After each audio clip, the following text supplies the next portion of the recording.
I'll be honest, I wasn't quite sure if I was going to make it all the way to episode 3.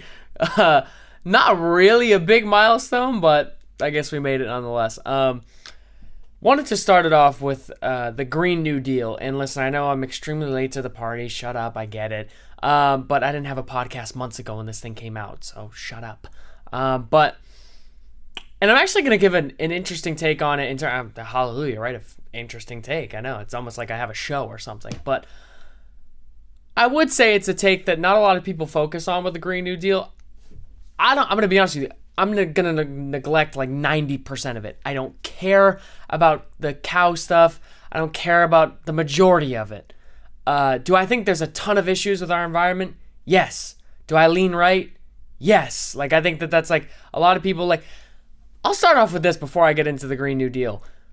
Mainstream media does an amazing job at making us think that all of us are so far away from each other, and the majority of the time, if you just sit down and talk to somebody, you agree on a lot more than you think you do, and you're just off on things here and there that, like, of course they can be major differences, but it's not like somebody's way over there, somebody's way over there, at least the majority of the time. Like, there might be like a percentage of people that are like that, but the majority of the time we're much closer than we give people credit for. But that was a really obnoxious, like, I didn't need to say any of that. That was off topic. I should stick to my show.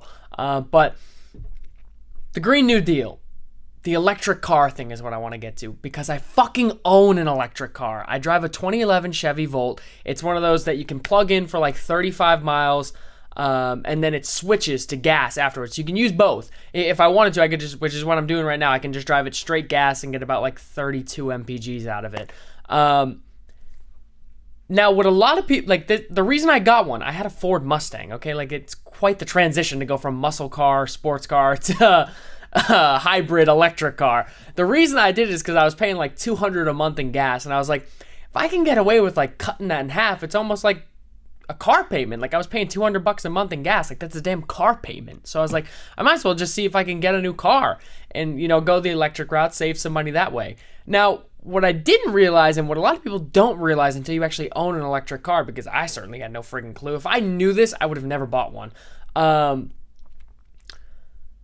I've, over the past year, dropped over $2,000 in repairs, minimum, and then at the moment, my car needs $4,000 worth of repairs. Now, obviously, it's a lot of money. What people don't realize with electric cars is you can't take it to a Firestone. You can't take it to your local mechanic. You can't do any of that. You have to take it to a certified Chevrolet technician. And the problem is because, and I read some article on this, I think it was like Forbes, you could probably look it up, that my car is like more complex than a NASA spaceship. Like, there's no need for that. It's extremely intelligent, which is great, but it's intelligent to a fault because it takes so much effort to fix and such a specialized skill set that every time you go in for a repair, it is thousands of dollars. It's insane. Now, from what I've been told, I'm a very rare instance. Like, I guess a lot of Volts, they say, didn't have a lot of problems, and a lot of them are great cars. That's great when it's on a piece of paper until you owe $4,000 in car repairs. Like, if somebody were to come up to me and tell me that, like, the Chevy Volt is a reliable car, I would say that you are full of shit, because I don't care what a piece of paper says. I've lived it. I have $6,000 in total repairs on the cars. It's BS. So aside from the Green New Deal being a terribly proposed idea to begin with, I just want to throw that out there for people who have no idea the life of an electric car and why it's a horrible idea. Things may change, but at the moment, there's a lot of work to do with electric cars. We are nowhere near where we want to be. As a matter of fact, I even looked this up the other day. If you look up the most dependable car brands, Tesla's near the damn bottom. I almost bought a Tesla instead of my Volt, but I wanted to have the ability to get gas as a crutch if, you know, in case I needed it. But people have no idea how expensive it is to repair one of those things. So I just wanted to get that out of the way. Or in case if you're just looking at an electric car, fuck the Green New Deal. If you just want an electric car, I'm going to advise against it for now. Because what you save in oil changes and gas, you will certainly pay in car repairs. So like, I thought I was going to be saving all this money, and you do.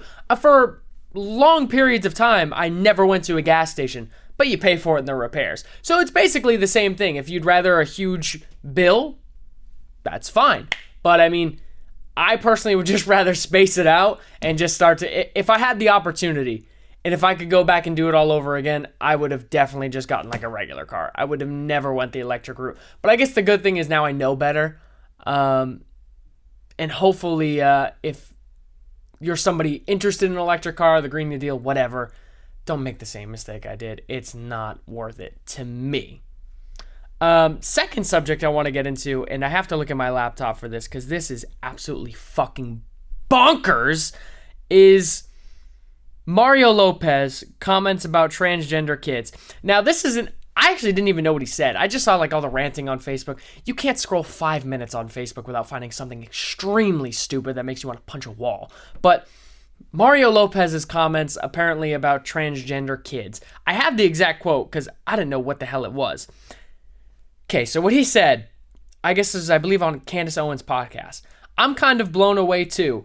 I'm never one to tell anyone how to parent their kids, obviously, and I think if you come from a place of love, you really can't go wrong. But at the same time, my God, if you're 3 years old and you're saying you're feeling a certain way, or you think that you're a boy or a girl or whatever the case may be, I just think it's dangerous as a parent to make that determination. When you're a kid, you don't know anything about sexuality yet. You're just a kid, Lopez said. Crucify him? Like, I mean, this is... As somebody who just read all the Facebook posts and saw that people were saying he needed to be fired and off television, I was like, oh, he had to have said something like really stupid. Like, the fact that like this is what we want people to be canceled over for, it's one of those things where I want to make fun of, and I really want to just call people a bunch of fucking lunatics. But it's scary. That's not okay. Like, that's not the world that we want to live in. Not the world that I want to live in anyway. And this is what I mean, too, when I said earlier that the media does such a good job on dividing people who are so much closer on things than we think. You know how many people are actually fucking offended by Mario Lopez's comments? Fucking 0.1%. Literally nobody fucking cares.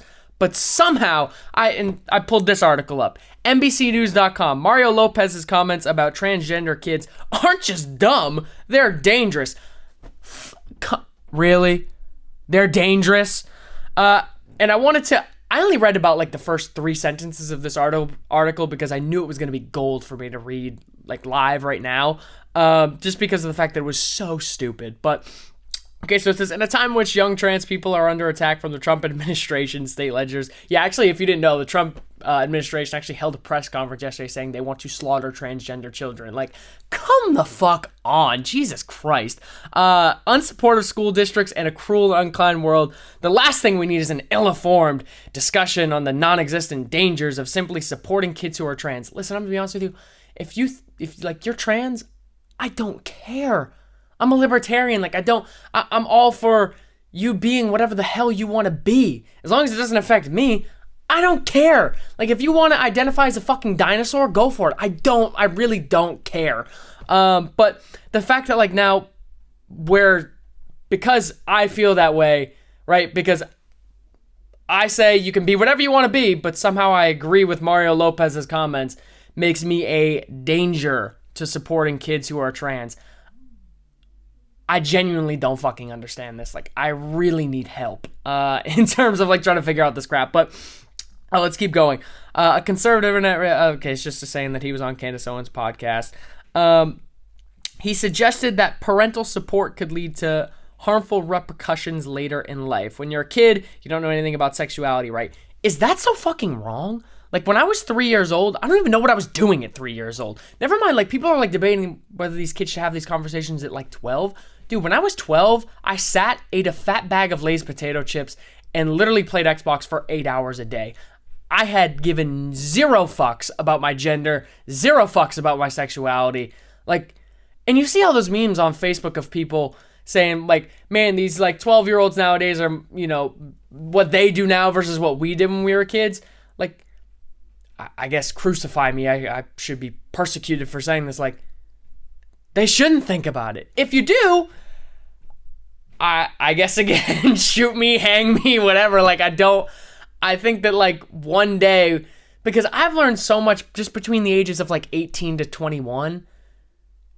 I can't even like remember what stupid 12-year-old me thought. Like, and I remember being 12 years old thinking that I knew fucking everything, and I literally knew nothing. I thought I knew everything at 18, literally knew nothing. I'm now at the point at 21 where like, I think I've got a little grasp, and then life kind of reminds you that you don't. They want him to walk back these comments, issue an apology. Here we go. His ignorance and brazen disregard for the trans audiences and for the scientific and medical consensus around the need. Like, do they have any studies for this? Do they have anything? Any sort of... Like, there's links all over this article. I'm going to screen record it so you can see it. There's literally, like, links all over this article. But this line in particular, his ignorance and brazen disregard for trans audiences and for scientific and medical consensus around the needs of trans youth reveals a much deeper problem. Literally no fucking link, no evidence whatsoever. First and most importantly, there is nothing dangerous about supporting and affirming a child's expressed gender regardless of their age. I don't want kids. If my 3-year-old son came up to me and said, "Dad, I want to be a woman," I don't know how the fuck I would handle that. And I think that that's totally fucking normal. And guess what? Your parents wouldn't know how to handle it. Their parents wouldn't know how to handle it. Because this is all fucking new. Like, this isn't something that you can just go, let's just go to the top of the line example. Let's just see how our parents did it. Because that's how we do everything, right? That's how we're raised. We're like, okay, well, what do they do? Let's try to follow in their footsteps and we'll go from there. Like, there's no fucking cookbook on this. Oh, Jesus Christ. The conservations on Owen's radio show would have audiences believe that the 4-year-old children are waking up one day, declaring a new gender, and then undergoing surgical interventions the next day. As you can tell, I don't read very well for this is why I talk. I don't read. There's a very big difference. But I kind of think that 4-year-olds don't know what the fuck they're doing. So, like, if a 4-year-old were to wake up, like, I do kind of think that's what happened. They kind of wake up one day, it's a fad, and they're like, yeah, fuck it, I'm going to be transgender today. The problem is that, like, I guess, breaking news that those will have, like, repercussions later in life, because maybe school is way different from when I grew up, but, like, kids like that were outcasted, and I feel terrible about it, and it shouldn't be the way it is, but it's kids, man. Kids don't know what the fuck they're doing. Like, this is the whole point of this. They have no clue. They have no perception of reality, nor should they. They're freaking kids. They should focus on, like, going out and getting Halloween candy and, like, I don't know, like, writing on papers, like, of their first letters. Like, I would never have thought, and this is the problem that I shouldn't even be giving this attention. Like, the fact that Mario Lopez got attention over this is the problem. The fact that NBC News had the fucking balls to write an article over this that is an absolute disgrace is the problem, is that everybody now is, people like me, assholes like me, are giving this attention. Jesus. A 3-year, this is so true, right? Finally, for something I once agreed with. What is true is that children grow and develop every day in thousands of ways. A 3-year-old's much different than a 3.5-year-old, much like I said earlier, like from 18 to 21. And incredibly different from a 10-year-old. Wow, where would he ever have been without that observation? Thank you so much, NBC News. As parents, we know that each month brings new developments because we track our children's development month by month. I don't know a lot of parents who fucking track their kids month by month in terms of their developments and intelligence. I think that's kind of what they put them in school for, and like pre-K, and like they could drop them off the daycare. I don't really think parents are going, oh, let's go see how they develop today. But the idea then that parents and medical professionals would treat the development of trans and gender non-conforming children from the ages of 2 to 18 exactly the same way portrays absurdity. Yeah, whatever. Fuck yourself. I don't really think I want to read the rest of this. We'll read the last paragraph. I think, this isn't even the last paragraph. It goes on. Jesus. Let's see if I can find the last paragraph. As we reflect on the world we want to build for our children, let's not give a platform to the Mario Lopez's of the world. You know, the complete, logical, non-fucking psychotic people like Mario Lopez. Not like you, NBC News, who is like literally fucking psychotic. Who speak with no authority. I don't know what that has to do with anything like that. I was like, that has nothing to do with anything. not give a platform to the Mario Lopez's who speak with no authority. Okay, NBC News, who the fuck are you? Like, just because you have the slap the title of news on the end of your like fucking website doesn't mean that you're like an accredited. Like, I think we've learned more than anything nowadays. Like, nobody like takes news as seriously as they used to because you can get it from everywhere nowadays. Like, you're not that big of a fucking deal, NBC News. I hate to break it to you. The worthiness and dignity of lives of a group of young people are not political topics to be debated. So then why are you fucking debating it? These kids are our future, and it's on us, the adults, the parents, the caregivers, to be better. Is this who it's by? Trace Strangio, or can I find who fucking wrote this? Yeah, oh, Jesus Christ. By Trace Strangio, a trans activist and staff attorney for the ACLU.